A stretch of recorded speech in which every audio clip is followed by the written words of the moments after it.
26 अक्टूबर 2022 को मध्य प्रदेश पुलिस के पास एक कॉल आता है जिसमें सामने वाला व्यक्ति बताता है कि यहाँ निबिया में नाले के पास बोरी के अंदर कुछ पड़ा है जिससे बहुत बुरी बदबू आ रही है। इतना सुनते ही पुलिस मौके पर पहुँचती है तो पुलिस पाती है कि वहाँ पर एक व्यक्ति का बिना धड़ के शरीर पड़ा है और उसके पास ही एक पॉलीथीन का बैग पड़ा है, जिसे जब पुलिस ने खोला तब पुलिस के होश ही उड़ गए क्योंकि उस बैग के अंदर उस व्यक्ति का कटा हुआ सर था। हालांकि दोस्तों लाश की हालत काफी ज्यादा बिगड़ चुकी थी, जिसे देखकर ऐसा लग रहा था कि इस व्यक्ति की हत्या करीबन 1 साल पहले की गई थी। लेकिन कौन था ये व्यक्ति और क्यों इस व्यक्ति की इतनी ज्यादा बेरहमी से हत्या की गई, चलिए जानते हैं आज के इस वीडियो में। तो खमा गणी दोस्तों, मैं हूँ विकास राजपूत। दोस्तों हमारी ये कहानी है मध्य प्रदेश की, जहाँ पर निबिया कस्बे में पुलिस को एक अज्ञात व्यक्ति की लाश मिलती है, वो भी बिना धड़ के। लेकिन इस केस की गंभीरता को देखते हुए इस केस को तुरंत क्राइम ब्रांच को सौंप दिया गया और क्राइम ब्रांच के द्वारा आसपास के इलाके की भी छानबीन की गई। लेकिन क्राइम ब्रांच को आसपास के इलाके में कुछ भी नहीं मिला। और दोस्तों जब फोरेंसिक लैब में इस लाश का पोस्टमार्टम किया गया तब पता चला कि ये लाश कोई 1 या 2 महीने पुरानी नहीं है, बल्कि ये लाश करीबन 17 महीने पुरानी है और इस व्यक्ति की हत्या करने से पहले इस व्यक्ति को जहर दिया गया है। हालांकि दोस्तों क्राइम ब्रांच के सामने अब सबसे बड़ा सवाल ये खड़ा हो चुका था कि इस व्यक्ति को मारने के लिए अगर जहर का यूज किया गया है तब भी इसकी गर्दन को अलग क्यों किया गया और ये व्यक्ति कौन है, और अगर ये लाश 17 महीने पुरानी है तो फिर 17 महीनों तक ये लाश कहाँ थी। हालांकि यहाँ पर क्राइम ब्रांच के लिए सवाल तो काफी सारे थे, लेकिन क्राइम ब्रांच के पास उस समय केवल एक ही जवाब था, वो था ये लाश। हालांकि दोस्तों क्राइम ब्रांच का सबसे पहला काम था इस लाश की पहचान करना, लेकिन उस समय लाश की हालत इतनी ज्यादा खराब हो चुकी थी कि लाश के चेहरे से उसकी पहचान नहीं की जा सकती थी। लेकिन जब ये बात लोगों के बीच पहुंची तब सोशल मीडिया पर यह केस आग की तरफ फैल गया और हर जगह केवल इसी लाश के चर्चे होने लगे और सोशल मीडिया पर इस लाश की फोटो छा गई। हालांकि दोस्तों क्राइम ब्रांच ने केवल 1 दिन के अंदर ही एक गुप्त सूचना के तहत इस लाश की पहचान कर ली और इस लाश की पहचान उमरी गांव के रहने वाले 42 साल के राम सुशील पाल नामक व्यक्ति के रूप में हुई और क्राइम ब्रांच तुरंत इस केस की छानबीन करने के लिए उमरी गांव में पहुंची, जहां पर पुलिस को पता चला कि राम सुशील एक किसान का बड़ा बेटा है और इसके 2 छोटे भाई भी हैं, जो कि एक ट्रक ड्राइवर था और काफी दिनों तक अपने घर से बाहर ही रहा करता था। राम सुशील ने 2 शादियां की थी। पहली पत्नी की मौत होने के करीबन 4 साल बाद उसने दूसरी शादी की थी रचना नाम की एक लड़की से। हालांकि इस केस की छानबीन के दौरान पुलिस को यह भी पता चला कि रचना और उसके पति के रिलेशन अच्छे नहीं थे, क्योंकि रचना की उम्र राम सुशील से काफी कम थी। इसीलिए समय के साथ रचना की संबंध बनाने की तड़प काफी ज्यादा बढ़ने लगी। लेकिन जब रचना ने एक बच्चे को जन्म दे दिया तब तो उसकी संबंध बनाने की तड़प और भी ज्यादा बढ़ गई। लेकिन राम सुशील ज्यादातर अपने गाँव से बाहर ही रहता था और वो अपनी पत्नी को बिल्कुल भी समय नहीं दे पाता था, इसीलिए दोनों के बीच मनमुटाव काफी ज्यादा बढ़ गया और दोस्तों दोनों का यही मनमुटाव लास्ट में जाकर राम सुशील की मौत का कारण बना। हालांकि दोस्तों पिछले 1.5 साल से राम सुशील को गांव के किसी भी व्यक्ति ने नहीं देखा था और जब कोई भी व्यक्ति उसकी पत्नी रचना से पूछता था कि राम किशन कहाँ है, तब वो बताती थी कि राम किशन उत्तर प्रदेश के मिर्जापुर में किसी काम के लिए गए हैं। हालांकि दोस्तों राम सुशील के माता पिता को भी राम सुशील के बारे में कोई भी जानकारी नहीं थी। उनके पास भी पिछले 1.5 साल से राम सुशील का कोई भी फोन नहीं आया था और जब वो अपने बेटे की पत्नी अर्चना से पूछते थे कि राम सुशील कहाँ है, तब वो बताती थी कि अगले महीने राम सुशील घर आ जाएगा। लेकिन करीब 1.5 साल गुजर जाने के बाद भी राम सुशील घर वापस नहीं आया। हालांकि दोस्तों जब क्राइम टीम ने अर्चना से पूछताछ की तब उसने बताया कि उसकी पिछले 1.5 साल से राम सुशील से कोई भी बातचीत नहीं हुई है। इसीलिए अब क्राइम टीम की शक की सुई केवल अर्चना के इर्द गिर्द ही घूम रही थी। इसीलिए दोस्तों क्राइम टीम ने महज पूछताछ करने के लिए अर्चना को एक दिन अपने ऑफिस में बुलाया। लेकिन दोस्तों पूछताछ के दौरान क्राइम टीम का शक यकीन में बदल गया। लेकिन जब क्राइम टीम ने अर्चना से कड़ाई से पूछताछ की तब अर्चना काफी ज्यादा डर गई और उसने डर की वजह से अपना सारा जुल्म कबूल कर लिया और उसने इस हत्याकांड का राज खोला और उसने बताया कि राम सुशील एक नशेड़ी व्यक्ति था, जो कि अपनी पहली पत्नी के साथ खूब मारपीट किया करता था, उसे काफी ज्यादा परेशान किया करता था, जिससे कि तंग आकर उसकी पहली पत्नी ने आग लगा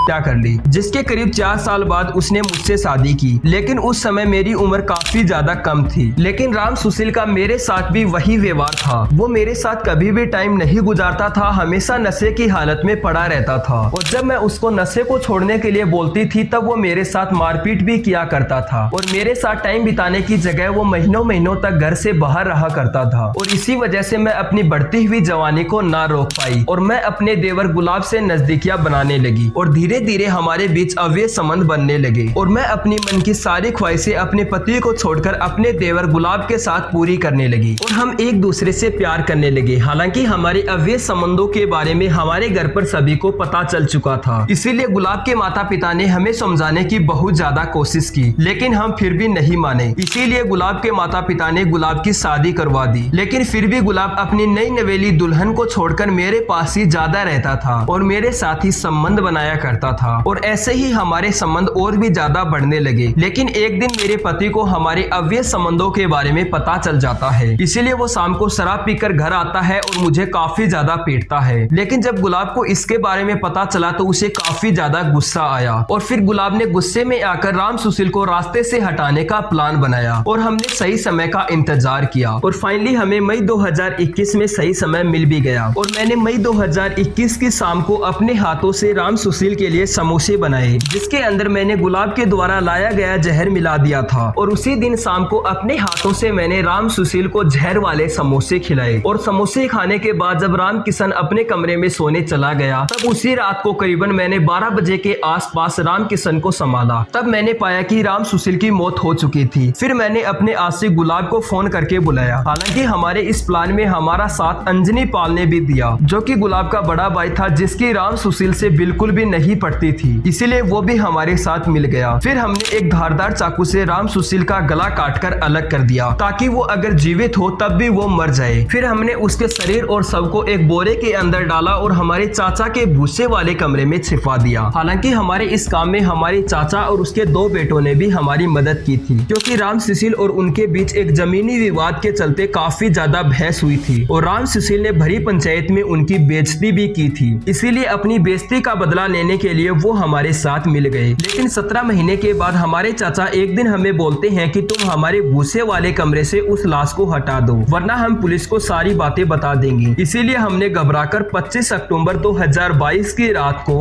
उस लाश को भूसे वाले कमरे से निकालकर पास के ही एक निबिया कस्बे के नाले के पास फेंक दी और घर आकर चैन से सो गए। लेकिन जब अगले दिन हमें पता चला कि पुलिस को राम सुशील की लाश मिल गई है, तब गुलाब काफी ज्यादा घबरा गया और उसने मुझे भी सचेत कर दिया और उसने मुझसे कहा कि पुलिस हमें ढूंढ लेगी, लेकिन हमें किसी भी हालत में अपना जुल्म कबूल नहीं करना है। हालांकि दोस्तों, ये पूरी कहानी सुनने के बाद क्राइम टीम के द्वारा तुरंत गुलाब और अंजलि पाल को उसके ही घर से गिरफ्तार किया गया और जब उन्होंने भी अपना जुल्म कबूल लिया तब उसके चाचा और उसके 2 बेटों को भी गिरफ्तार कर लिया गया और आज ये सभी अपराधी राम सुशील की हत्या के आरोप में और उसकी लाश को करीबन 17 महीने तक छुपाने के आरोप में जेल की सलाखों के पीछे अपने गुनाहों की सजा काट रहे हैं। खैर, आपका इस पूरी स्टोरी के बारे में क्या बोलना है नीचे कमेंट सेक्शन में जरूर बताना और ऐसी ही मजेदार स्टोरी के लिए प्लीज हमारे चैनल को सब्सक्राइब जरूर करें। तो थैंक यू गाइस, मिलता हूँ नेक्स्ट वीडियो में। सो बाय।